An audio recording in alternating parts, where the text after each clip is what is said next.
आग से बच जाना कोई आखिरी मंजिल नहीं थी, बल्कि यहीं से शुरू हुआ सबसे लंबा सफर। एक ऐसा सफर जिसमें घर छूटा, वतन छूटा और आखिरकार अपनी औलाद को वीरान रेगिस्तान में छोड़ना पड़ा। यह कहानी है हिजरत की, सब्र की और यकीन की। आग का दरिया ठंडा हो चुका था। हजरत इब्राहिम अलैहिस्सलाम सलामत खड़े थे और नमरूद की कौम हैरत और शर्म से गूंगी हो चुकी थी।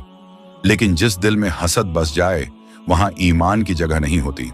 क़ससुल अंबिया बताती है कि नमरूद और उसके दरबारियों ने यह फैसला किया, इब्राहिम को कत्ल मत करो, उसे इस जमीन से निकाल दो ताकि तौहीद की आवाज हमेशा के लिए खामोश हो जाए। इसी दौर में अल्लाह ताला ने अपने खलील इब्राहिम अलैहिस्सलाम को हिजरत का हुक्म दिया। यह हिजरत डर की वजह से नहीं थी, बल्कि दीन को बचाने के लिए थी।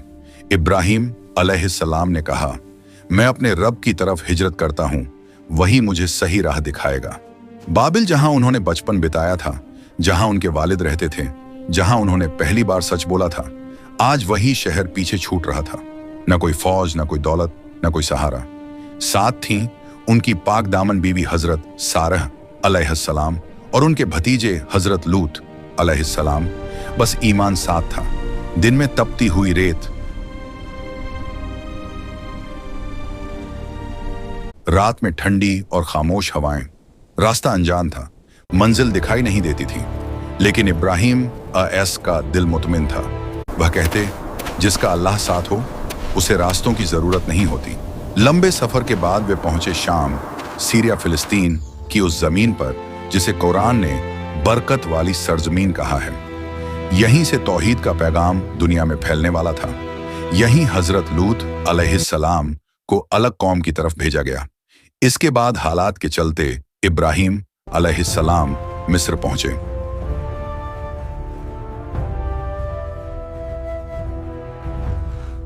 वहां के जालिम बादशाह ने हजरत सारह अलैहिस्सलाम को नुकसान पहुंचाने की कोशिश की, लेकिन अल्लाह ने हर कदम पर अपनी हिफाजत फरमाई। आखिरकार बादशाह डर गया और शर्मिंदा हो गया। उसने हजरत सारह अलैहिस्सलाम की खिदमत में एक पाक सीरत खातून दी, हजरत हाजरा अलैहिस्सलाम। साल बीतते गए, इब्राहिम अलैहिस्सलाम की उम्र बढ़ती गई। एक दुआ उनके दिल में थी, ऐ मेरे रब, मुझे नेक औलाद अता फरमा।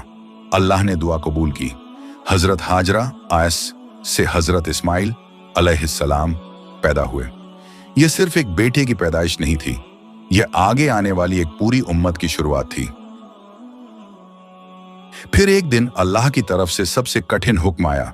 इब्राहिम को हुक्म हुआ, अपनी बीवी हाजरा और अपने दूध मुंहे बेटे इस्माइल को एक वीरान वादी में छोड़ आओ।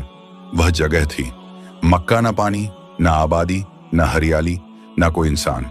इब्राहिम अलैहिस्सलाम, हाजरा अलैहिस्सलाम और इस्माइल अलैहिस्सलाम को उस वीरान वादी में छोड़ आए। थोड़ा सा पानी, थोड़े से खजूर और बहुत सारा यकीन। जब इब्राहिम पीछे मुड़कर जाने लगे तो हाजरा ने पूछा, क्या यह अल्लाह का हुक्म है?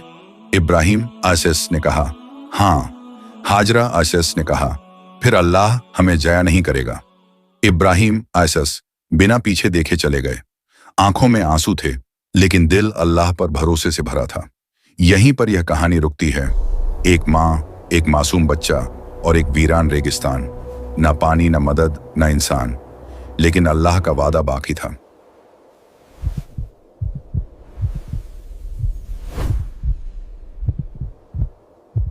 कुछ ही दिन बीते थे कि पानी खत्म हो गया। धूप तेज थी, रेत तप रही थी और छोटा इस्माइल अलैहिस्सलाम प्यास से तड़पने लगा।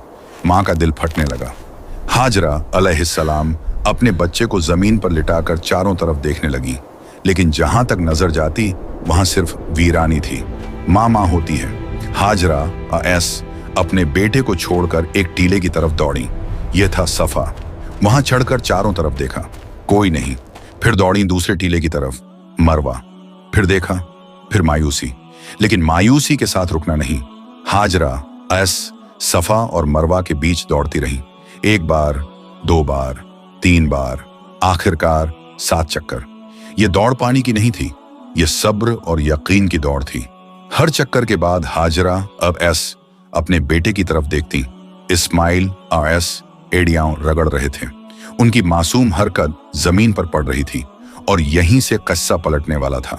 कससुल अंबिया बताती है कि अल्लाह ने हाजरा आयस की बेबसी और यकीन को देखा और जिब्रील अलैहिस्सलाम को भेजा। फरिश्ते ने जमीन पर पंख मारा, कुछ रिवायतों में एड़ी रखी और जमीन फट गई। सूखी रेत से पानी उबल पड़ा, तेज साफ जिंदा पानी। हाजरा आयस हैरान रह गई। डर था कि पानी बह ना जाए।